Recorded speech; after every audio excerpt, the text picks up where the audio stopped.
Okay, now hey everybody, I am back. Now here is the part where I am having a little difficulty with.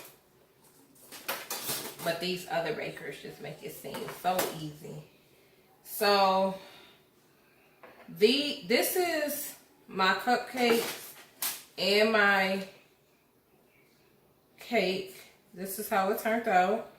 I put a little bit of icing on my turntable first. Then I put some on my cake board. But before I do that, I'm going to set this to the side a little bit. And I cut the dome off the top of the cake. So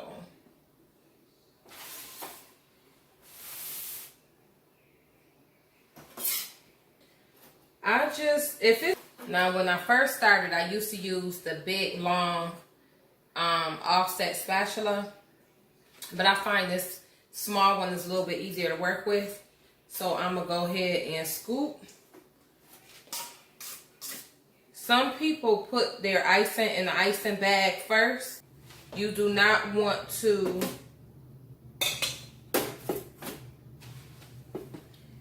for your crumb coat, you do not want to pick your, well, you don't want to ever pick your spatula up off the cake. So you're going to just start going in back and forth and turning your turntable at the same time, and eventually it will spread all over the cake or icing. So I'm gonna go ahead and do the other one. A lot of people freeze their cakes first, and then they take them out, cut them, and then ice them. The only reason I don't freeze mine is because I don't have room in my freezer to do so. So I just chill them. It is a lot easier to work with. So somebody asked a question today about, you know, when after you chill them, do you thaw them out? You don't thaw your cakes out after you freeze them, before you ice them, because you freeze them so you can ice them. So once you have that cake on there, really good, you could go ahead and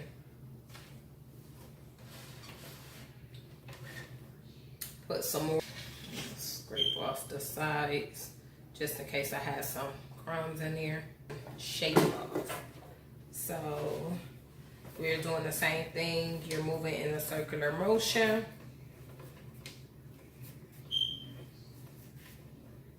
And as you can see, my cake is still sliding. Sometimes I probably needed to use one of those rubbery mats that I'm going to get in a second. Now I'm just going to come around the sides, moving back and forth. And you want to take your scraper. Now I got this one from the dollar store. This one was only $1. And you want to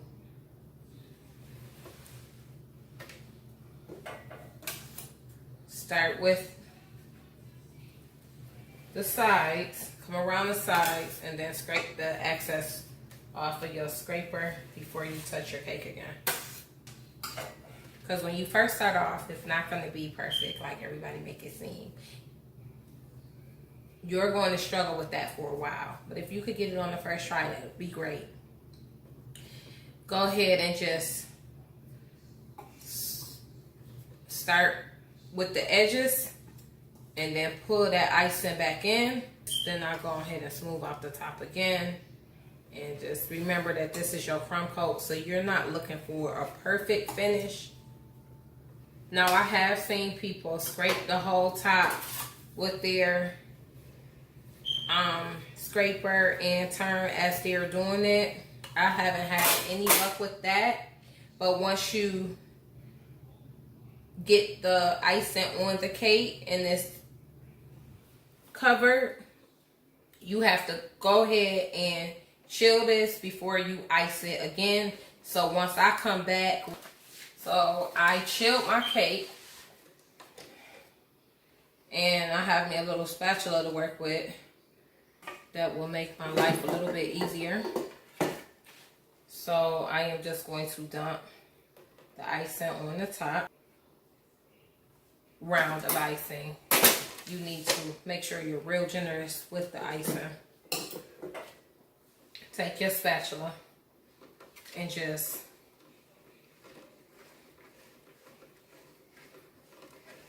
smooth it out towards the edges.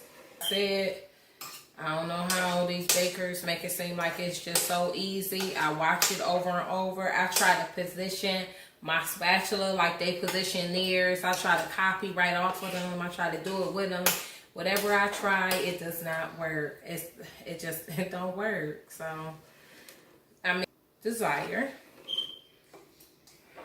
You're just going to stop and take your icing and come around the sides.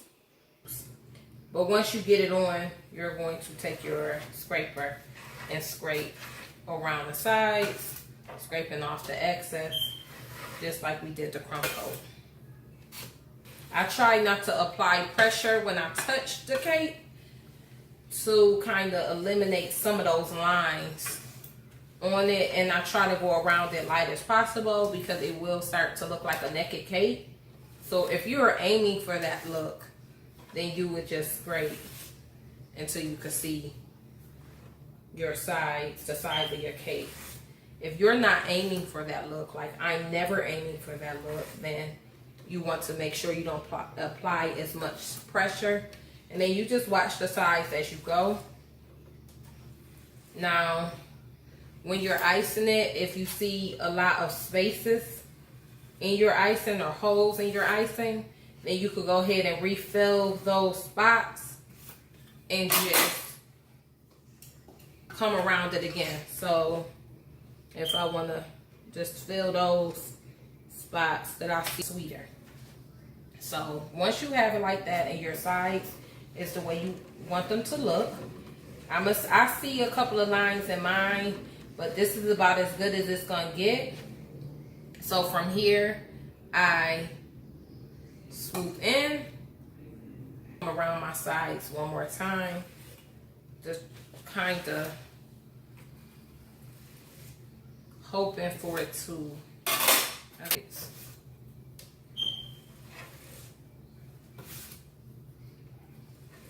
I'm going to bring the size of my icing in.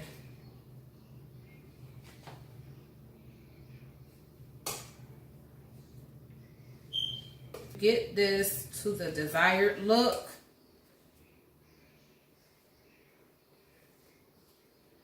Scraping the, you definitely want to make sure you're scraping in the second roll.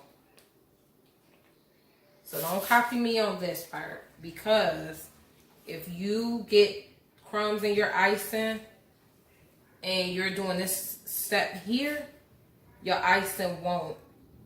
If crumb gets stuck in that tip, it won't come out right. Don't forget to release the air from the bag. I'm going to twist it again. And I'm just going to make those same dollops around the sides of my cake that I made when I iced my cupcakes. So I'm just going to come around the sides.